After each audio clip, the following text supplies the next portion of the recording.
লেবাননের রাজধানী বেইরুত এর কেন্দ্রে ইসরায়েলি হামলার ঘটনা জনজীবনে ব্যাপক আতঙ্ক সৃষ্টি করেছে।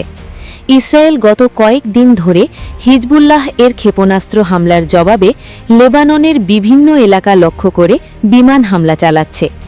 এরই মধ্যে বেইরুতের কেন্দ্রস্থলেও এক বহুতল ভবন সম্পূর্ণ ধ্বংস হয়েছে।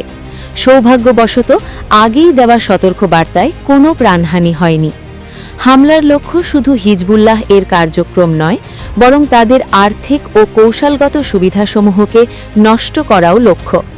কেন্দ্রস্থলের এই হামলার ফলে শহরের গুরুত্বপূর্ণ এলাকা, হোটেল ও সাংবাদিকদের থাকা ভবনগুলো বিপন্ন হয়ে উঠেছে।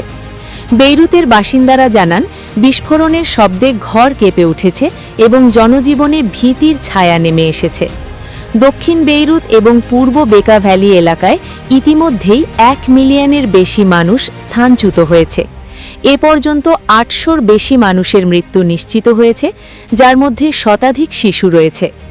ইসরায়েল হিজবুল্লাহকে যুদ্ধযোগ্য শক্তি হিসাবে পরাজিত করার অঙ্গীকার করেছে এবং এজন্য এমন আক্রমণ চালাচ্ছে।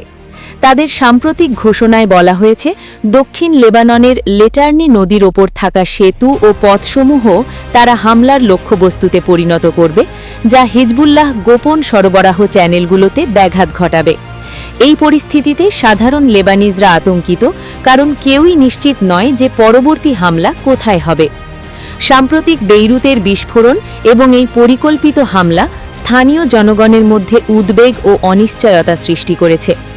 1 মিলিয়নের বেশি মানুষের স্থানচ্যুতি এবং শিশুদের মৃত্যুর সঙ্গে মিলিয়ে দেখা যাচ্ছে, লেবাননে একটি বৃহৎ মানবিক সংকটের ঝুঁকি বৃদ্ধি পাচ্ছে। বিশ্লেষকরা মনে করছেন, যদি এই পরিস্থিতি অব্যাহত থাকে, তা শুধু লেবাননের জন্য নয়, গোটা মধ্যপ্রাচ্য অঞ্চলের জন্য বড় বিপর্যয়ের সূচনা হতে পারে।